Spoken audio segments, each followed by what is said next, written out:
I found out that I had cervical cancer back in October, the beginning of October, end of September. My first thought was, well, let's find out what I have to do to beat this and to move forward. Anybody who asks me about the treatment here and about how I ended up here, I said, what I will always say is that I did not even meet the doctor, but the minute he walked into that room when I was waiting for him, I felt completely safe. Like I said, everything he said and every step that was going to be taken and what he felt was going to happen, happened. I have all the confidence in the world in him, and I relay that to everybody.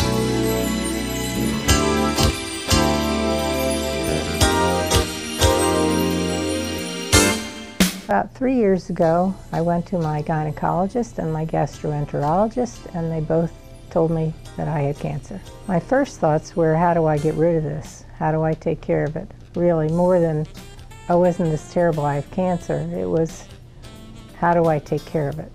Unbeknownst to either my gynecologist or my gastroenterologist, they both recommended Dr. Abdelhai. I had never even heard of him.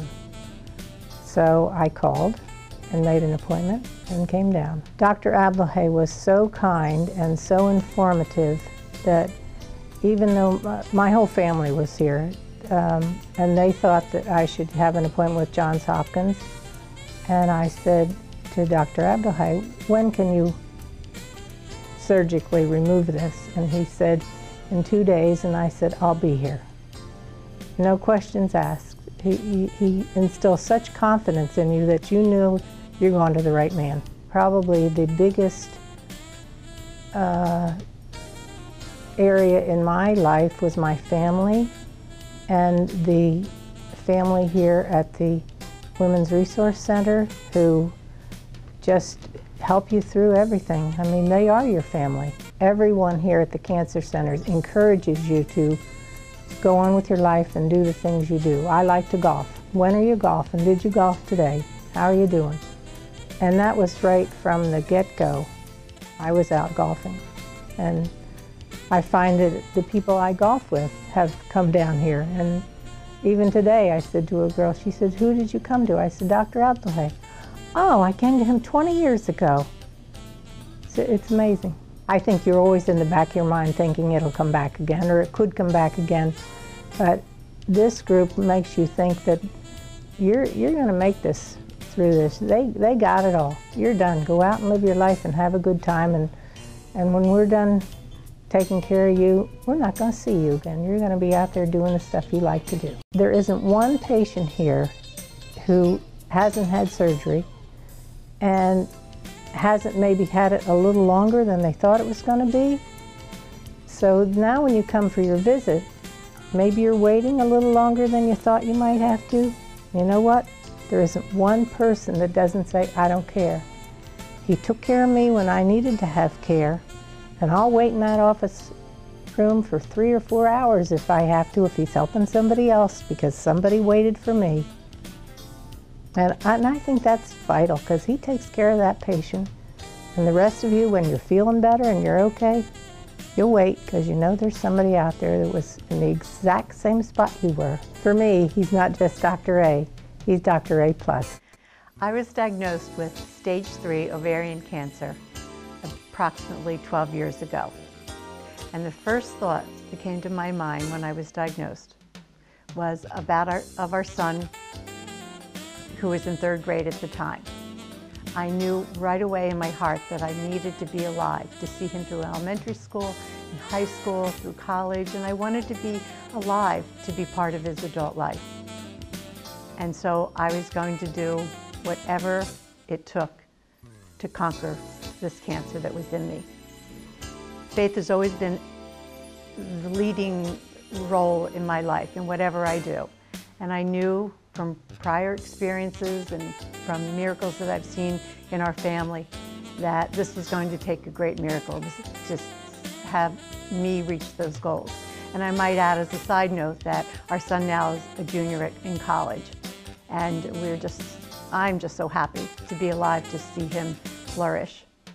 Faith and believing in the Lord and believing in His Word is what got me through every single day of the treatment and the surgeries and the care. And not only my faith, but the faith of the support that I surrounded myself with, my family, my friends, and all the people in my life that wanted to see me have this miracle, because they were part of it too. I can, joyfully say today that I'm living my life cancer-free and living my life the way I'd like to, doing the things that I want to do. When it comes to the Lehigh Valley Women's Cancer Center, they were such an integral part of my life during that phase, and still are today. The treatment center was warm, and it was very friendly and very personal at the same time. There were days when I went in and I wanted my own space and I just couldn't talk to anybody. And they respected that. And other times I wanted to socialize, and that was a treasure also in my memory. The nurses and the staff were just so warm. I could ask them any question any time of the day and they would answer me. When I was diagnosed, and I felt that the Lord brought Dr. Abdulhai into my life. Every time I go into his office, and still for my checkups every so many months, I go nervous, and that's very typical of any cancer patient, I'm sure. But the minute that I see Dr. Abdulhai and we connect, my stress level goes down so rapidly, because I know I'm in good hands. I know what he has done for my life. I know how he's helped to save my life, and that he was an integral part of the Lord's plan in my life. And I just could never thank Dr. Abdulhai enough for everything he has done for me to continue my life and to continue it joyfully.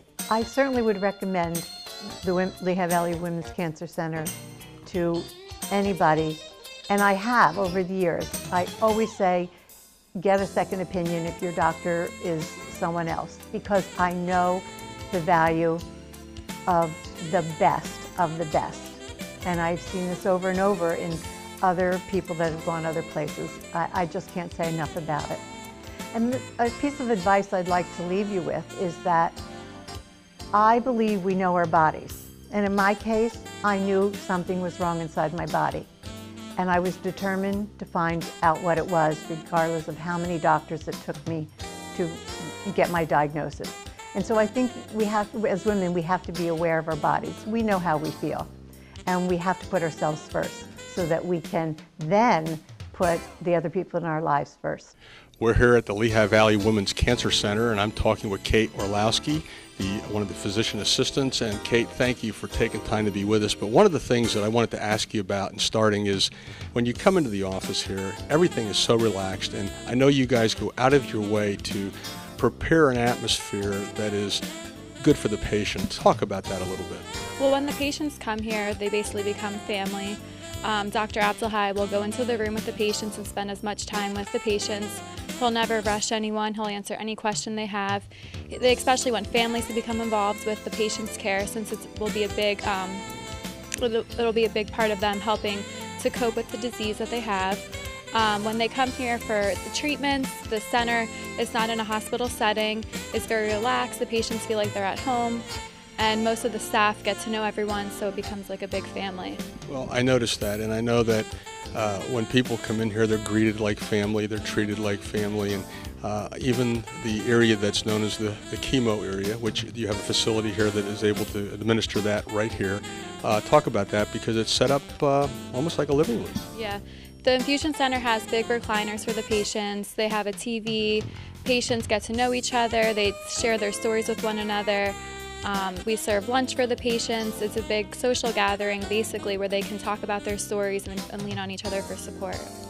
Actually, there were two episodes in 1991 and 2005. In 1991, I was much younger, obviously, and I thought I was going to die. That was my initial reaction. My children were young, and there was a fear that I would have to leave them in a young age. And the second time, I think once you hear cancer, you automatically think of death. So in both episodes, even though I had the experience before, I still felt the same way. The first one was cervical, and the second one was ovarian. Well, Dr. Abdulhay had been referred to me in 1991 from my regular gynecologist. And as soon as I met him, I knew he was the one. He was very kind, very patient, and there were times when my husband and I were in with him for 2 hours, and he didn't care. He just took his time, and whatever you needed to hear, whatever questions you had, he was there to answer them. I feel like the center here is absolutely wonderful. The people are great. You know, I had chemo here during my regimen, and they're all very supportive. Well, the chemo room, it's very homey and comfortable. You know, if you need coffee, if you need a beverage, if you want to get something to eat, you have the deli right outside. And it promotes a nice feeling of comfort. I have a great belief in God, and I felt that He was helping me through it, and there was a reason for it. And in fact, some people said to me, "Don't you ever feel, why did it happen to you?" And my response is, why wouldn't it happen to me? Everybody else has difficulties in their life, and this is just something that I have to get through. I pretty much do everything that I can in my life. I think one drawback from having cancer is every morning you wake up thinking, is it coming back? It's always over your shoulder. But on the other hand, I don't hold back from doing anything only because I don't know if this is my last day. And if it is, I want to have a heck of a good time. Okay, I was diagnosed in February 2012 with stage 1 ovarian cancer. No one wants to hear that they have cancer. I mean, I was terrified, scared, you know, just in shock. But I also felt very grateful and thankful that it was caught so early. Well, my attitude, really, in the beginning, I was so shocked and I just couldn't believe that I had cancer. And one day I was driving home from work and I just started praying that I just accept it and face it and deal with it. And ever since that moment, I really do believe that my prayers were answered. I was able to have a positive attitude, which has really helped. You know, I'm supported by my family and friends. I'm on lots of prayer groups. They've been praying for me, and I really do feel that it's helped me, you know, overcome cancer, and it's helping me with my treatment. So it's really has helped me to have a positive attitude. I made lots of friends here at the Women's Cancer Center. I made friends with my other chemo patients with me. The staff are amazing here. I'm able to do the things that I did before. I might get a little tired after my treatments, but I'm able to still do the things I did. I'm able to talk about it more. Before I was like, I would get very emotional and upset, but I'm able to look it in the face that I had cancer, I'm dealing with it, and I know in my heart that I'll be okay. My gynecologist referred me to the Lehigh Valley Women's Cancer Center. My doctor referred me to Dr. Abdulhay, and he has just been amazing. I feel very confident. I trust his ability, and I really put all my trust in. And he's been so kind and supportive, and he really takes his time with his patients, and you feel like you're VIP here. Everyone knows your name, and they're just so kind to you here. They're very talented and knowledgeable in what they do. I feel like it's a family here. Dr. Abdulhay explained that his staff has been with him for many years, and it shows that they work so cohesively together, and everyone's so welcoming here. If anyone's just being diagnosed or they just find out, I mean, it is life-changing, but there is hope, and my new motto is don't wait. I used to prolong things, like if I didn't feel good, but my new motto is don't wait. You know, call a doctor if you're not feeling good or if something doesn't seem right. But know that there's people out there that have gone through it, and you know, there's hope. Odds are that you will never need to wake up one day and find a lump that you think is cancer, or have your physician refer you to the region's best cancer team. Chances are that you will never need a cancer center that has some of the highest cancer survival rates in the Lehigh Valley. But I did. But I did. But I did. But I did. This is brought to you by the Lehigh Valley Women's Cancer Center, where we offer knowledgeable, experienced, and compassionate services to help fight this often beatable disease. That's why we're here.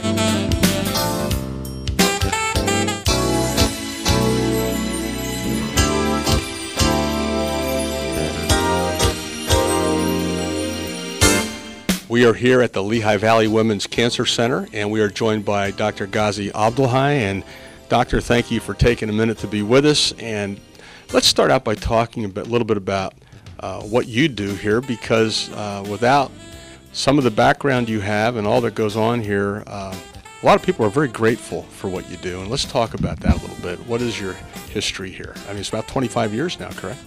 Well, I'm very privileged to have served women of this area with malignancies, with cancers of the women, and it is truly an honor. I've been here for 25 years, and we established our place soon after I arrived to Lehigh Valley, and we gradually increased our comprehensive services for the women with cancers of the breast and gynecologic as well. And we also added services that were not available until recently. So that has been a wonderful 25 years of growth and providing a service that we are proud of. Over the 25 years, you've seen a lot of people, and a lot of people have seen success. I know attitude plays a big role, and how do you view that when you're talking to a new patient? I mean, do you take that into consideration? I wonder where their attitude is, or you work on that with them? Well, the first thing I try to point out, the importance of seeing the positive in everything.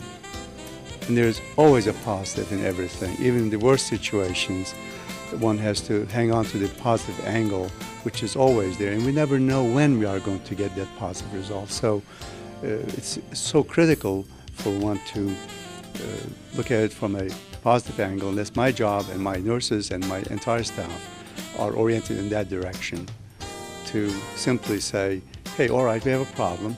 Let's see how we can fix it, rather than looking at it from a negative perspective that automatically takes the energy out of everything and everyone. So positive energy has to be used in a positive direction. We must use that in that direction. And of course, we keep up with the most advanced technologies, most advanced treatments. So combining the advanced treatments, advanced technologies with the positive attitude, truly is the best combination. And a third dimension, in my opinion, faith. I think faith is very, very critical. Things happen for a reason, and I will say in so many occasions cancer treatment is done, one is doing well, and invariably patients will say to me, I've never felt this good in my life. And furthermore, it has been an incredible experience. So it is it's a combination of approaches one must always take into consideration. So from that perspective, not only at that point are you the person that's treating the ailment and the surgery, but now you've helped them maybe on a journey where they're discovering things about their own self in faith that will help them in the future. Indeed, a journey that I first described by telling them, look, you are the boss, I'm the coach. So you always make the final decision. On the other hand, as you begin this journey, we are always here with you, and we will always support you. When it comes to the different services this office provides, you know, I know the family atmosphere, the chemo room, you have services for all of it. Tell us some of the services that you actually do here. Well, when we see a new patient, of course, their needs vary from one to the other. And the classic typical patient would be coming in for surgery. So surgical preparations would take place in here. We request certain tests to be done prior to their surgeries.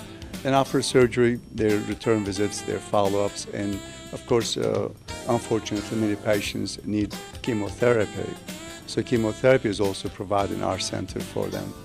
And a few other radiologic testings we will do for them in here as well. We have genetic counseling, which is an important and integral part of our care, and it has become in recent years as well. And of course, we utilize our local hospitals for major surgeries. and radiation treatments also centers are utilized for some patients as well. So we work with a network, but we provide fair amount of care as an outpatient in this location. What is the advantage to having your own chemo treatment room here?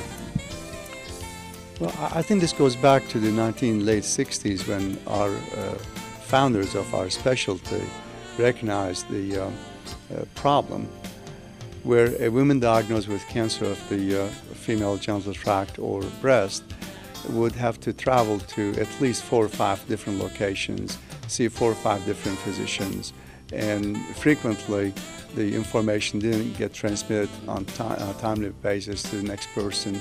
So there was redundancies, delays. It was a terrible situation, which I saw the tail end of that era when I was going through my training years. So with the establishment of our specialty, we place the entire care under one umbrella. So a woman walks in, everything is addressed in one location. She doesn't have to be going to point B, point C, point D, and so on and so forth. So that is really as a GYN oncology specialty, this is an important accomplishment. One of the comments that's been made also is how friendly an atmosphere it is there. It's almost like a living room situation. Well, I tell my staff, every patient of mine is a queen, so you better treat them all as queens. So we try to create an environment for them befitting a queen. I found out that I had stage 3C ovarian cancer in May of 2009. Well, my first thoughts were, I wasn't surprised, and my grandmother had died of breast cancer and my mother had died of ovarian cancer, and I was doing everything that I could to be screened for the last 9 years prior to May of 2009, and was going to see my gynecologist every 6 months. It wasn't totally unexpected. The only thing I knew that I did everything I could, so I was okay with it. My gynecologist at home called me and said, I could do your surgery, but I'm not going to. I'm going to get you the very best doctor that I can, and I'm going to get back in touch with you. And shortly after, within 2 hours, she called me and told me that I would be making the trip down here. And she said to me specifically, she said, get your coffee and get on the turnpike. It'll be an hour and 15 minutes or so. She said, but you know, she said, he's worth traveling for all the way across country because Dr. Abdelhai is that good. All the staff was great to me, always called me by name. Erin and Lynette were great. I enjoyed the people in the chemo room, and we could all joke and have a good time, and it was a family. I always loved my appointment days. I could come and see Dr. A. I think attitude is everything. I think you need to have a good doctor, and you need to have people that you can trust and feel good about. And then I just went with the flow, but I always had faith that this was something that was meant to be, and I was going to make the best of it. I rather enjoy the new person I am now. For as tough as a cancer diagnosis is like that, and it can really floor you, and chemo's tough and all that, but you come out, you can come out, depending on your attitude, a way better person, and I think that I have. And I think I have something to share, and I try to help people at home, and I like who I am now. I would recommend Lehigh Valley Women's Cancer Center to anybody in a heartbeat, and I actually always do. I found out that I had ovarian cancer in January of 2010, I think, 2010. You associate cancer with dying. I had not any experience with family members, so I didn't realize that progress had been made in many ways. But ovarian cancer is a scary diagnosis. I found out soon enough. At first you're in shock. I don't think you are even truly afraid at first because you can't feel much at first. Lehigh Valley Cancer Center is really a home you never had. You just never knew you had a home like this because everybody is with you. I don't know whether it's because the other patients become so close because of the sort of small group setting that we do the treatments in, or whether it's the staff that's more remarkable. If Dr. A is your doctor, you know that he is the eternal optimist and truly a man of faith. That is an encouragement only because he seems so sure that all of us can get better. Well, except for the 10 days or so that none of us enjoy it because we feel so lousy, I am living a pretty happy life. It's not how I envisioned my retirement, certainly a full life, and I have time to do things and time to think about things that I haven't. That's, I'm sure, anybody's experience of retirement. My quality of life is much improved over before I had cancer, actually. I'm certainly enjoying it more.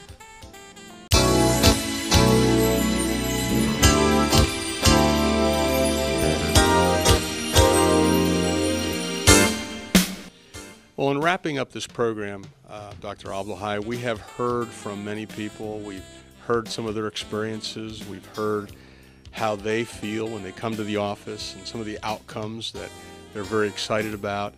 And what would you say to someone watching and they're not sure? Maybe they know they should have gone for testing and they haven't gone for testing, or maybe they're just afraid. They've heard diagnosis somewhere. I know with all the developments today, there's a lot of things that can be done today that couldn't have been done before, and I know you stay on top of that. Some words of encouragement, perhaps, to people that are listening. My advice would be, it's extremely important to get checked. And knowledge is power. So when you get checked, you gain knowledge. When you gain knowledge, you can take necessary steps to live a healthy life, but also take the precautionary steps that is needed. Things are changing by the day. There was a time when we do surgeries for cancer of the, let's say, uterus, and patient would be in the hospital for a week, 10 days, with a huge incision. Nowadays, we have a minimally invasive surgery.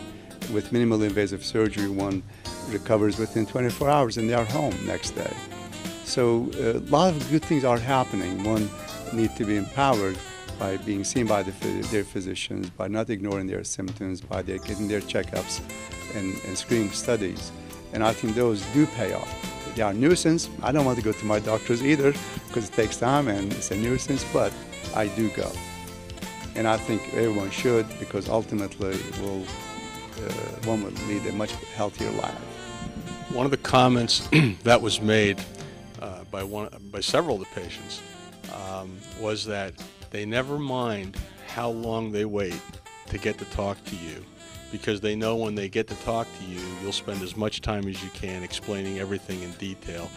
That must take a lot of effort, but also a lot of planning on your part to be able to spend that kind of quality time with each individual client. Well, first, every single time I apologize to my patients when I'm late, and I really sincerely mean that, because I don't want to waste anyone's time beyond my control. So frequently, and always I should say, I will take my time. I'm never rushed, and one should never be rushed. And even my very last patient, I will give them all the time they deserve. But I give credit to my staff. I have a great staff. They do a great job educating our patients as well. So we provide a group care in many ways, and I'm proud to be the physician in that group. And in a final word, what do we want to leave people thinking about when they think of the Lehigh Valley Women's Cancer Center, 25 years? What do we want to leave people thinking about regarding their next step, or if they know someone, how can you be of service and what should they do?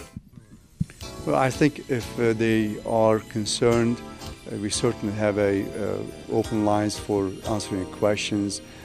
We encourage them to see their physicians. It's important to not ignore any symptoms, but we are available to answer any questions or support or help anybody that would have concerns for themselves or beloved ones. Get checked. That's the best treatment. Screening studies is the part of a preventive health issue, and that's been the advice 25 years ago and remains to be the same advice today. Get checked.